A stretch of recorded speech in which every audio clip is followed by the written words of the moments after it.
Hello everyone, welcome back to my channel doctor Ayurveda medico.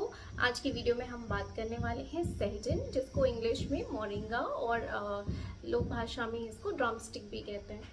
Moringa में पाए जाने वाले जो माइक्रो न्यूट्रिएंट्स हैं, अगर हम उसकी बात करें तो मोरिंगा में केले के मुकाबले आपको 3 गुना ज़्यादा अधिक पोटेशियम इसमें मिलता है। ठीक है, हाई बीपी की समस्या जिन लोगों के होती है, जिन मरीजों में हाई बीपी की प्रॉब्लम रहती है, तो उसमें मोरिंगा आपको एक बहुत अच्छा इंग्रेडिएंट एज आपके डाइट में बहुत अच्छा रहेगा। ठीक है, हाई बीपी के मरीजों को इसकी पत्तियों के रस को निकाल करके इसका काढ़ा बनाकर देंगे तो ये उसमें बहुत ज़्यादा बेनिफिशियल होता है, क्योंकि इसमें पोटेशियम की मात्रा बहुत ज़्यादा है। तो ये आपके सोडियम और पोटेशियम का जो बैलेंस है वो बना के रखते हैं। आपको मेडिसिन से होने वाली जितनी भी प्रॉब्लम्स हैं जिसमें पोटेशियम बाहर निकलता है, सोडियम पोटेशियम का इम्बैलेंस होता है, बहुत प्रोलॉन्ग टर्म तक आप मेडिसिन यूज करते हो तो ये कॉम्प्लिकेशन आते हैं। तो इस कॉम्प्लिकेशन से बचने के लिए एक तरीका ये है कि आप अपने डाइट में मोरिंगा सहजन को इंक्लूड करें, इसकी पत्तियों को इंक्लूड करें या फिर इसके ड्रमस्टिक को इंक्लूड करें, ये आपके ऊपर है। फिर दूसरी बात कहते हैं इसके बच्चों में क्या फायदे हैं। इसे गर्भवती महिला यानी कोई प्रेग्नेंट लेडी कंज्यूम करती है ड्यूरिंग हर ट्राइमेस्टर, तो ये उसमें जो बच्चा है और जो भ्रूण है उसके कैल्शियम की मात्रा उसको भरपूर मिलती है, उसमें कैल्शियम की कमी नहीं होता, जिससे जो बच्चा है वो हेल्दी और बिल्कुल तंदुरुस्त होता है। सहजन में एंटीबायोटिक और एंटीबैक्टीरियल प्रॉपर्टीज भी होते हैं। जो हमें दस्त की जो प्रॉब्लम होती है, जो डायरिया होता है, इज बिकॉज ऑफ बैक्टीरिया।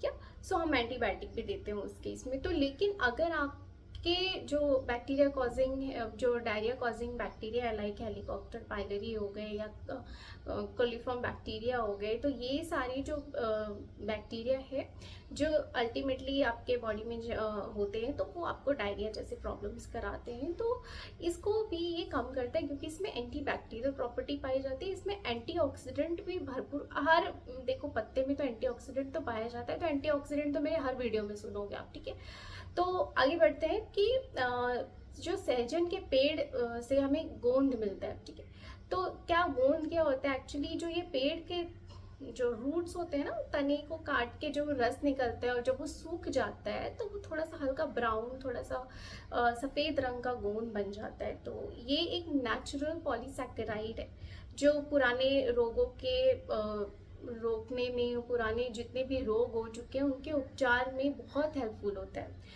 जो ये गोंद होता है, इसके आपको मेडिसिन शॉप पे भी मिल जाएंगे मोरिंगा पाउडर, मोरिंगा के गोंद। और ये बच्चों के लिए बहुत फ़ायदेमंद होता है, उनके फिजिकल और मेंटल हेल्थ को बेहतर बनाने में ये मदद करता है। बच्चों के विकास को सही तरीके से चलाने के लिए इसका अगर आप रेगुलर यूज़ करते हो, एंड आई ट्रस्ट में इसके कोई साइड इफ़ेक्ट्स नहीं होते हैं, तो ये एक शानदार ऑप्शन है। इसमें फॉस्फोरस, मैग्नीशियम और कैल्शियम ये सब बहुत अच्छी मात्रा में पाए जाते हैं। तो जो आपके माइक्रो न्यूट्रिएंट्स है ना, ये बच्चों की ग्रोथ के लिए बहुत इंपॉर्टेंट होते हैं। हम सब दे देते हैं, हम विटामिन सी दे देते हैं, हम सब कुछ दे देते हैं, लेकिन हम माइक्रो न्यूट्रिएंट्स को भूल जाते हैं। तो ये आपके सभी माइक्रो न्यूट्रिएंट्स की कमी को पूरी करेगा। इसमें विटामिन ए भी बहुत अच्छा पाया जाता है। मोरिंगा में आपके कैरेट से समझ लो आप 5-6 गुना ज़्यादा विटामिन पाया जाता है, तो जिसकी वजह से आपका विटामिन ए से आपकी आंखें, आपका स्किन, ये सब बहुत हेल्दी रहता है। तो आप अगर ड्रमस्टिक या मोरिंगा की सब्जी बना के कंज्यूम करते हैं, इसकी गोंद, इसके फूल, इसकी पत्ती, सब कुछ बहुत हेल्दी है। एक प्लांट जो आपको बहुत सारे बेनिफिट्स दे रहा है। ये सिर्फ आयुर्वेद में ही होता है कि एक ही चीज़ से आप 1000 बीमारियां ठीक कर सकते हो। ये नहीं कि पैरासिटामोल खा लिया तो सिर्फ फीवर ही ठीक हो रहा है, नहीं, आप मोरिंगा खाओ, आपका फीवर भी ठीक होगा, डायरिया भी ठीक होगा, बीपी भी ठीक होगा और कई सारी बीमारियां ठीक हो जाएंगी। तो moringa is very healthy, very helpful. So consume करो और हेल्दी रहो।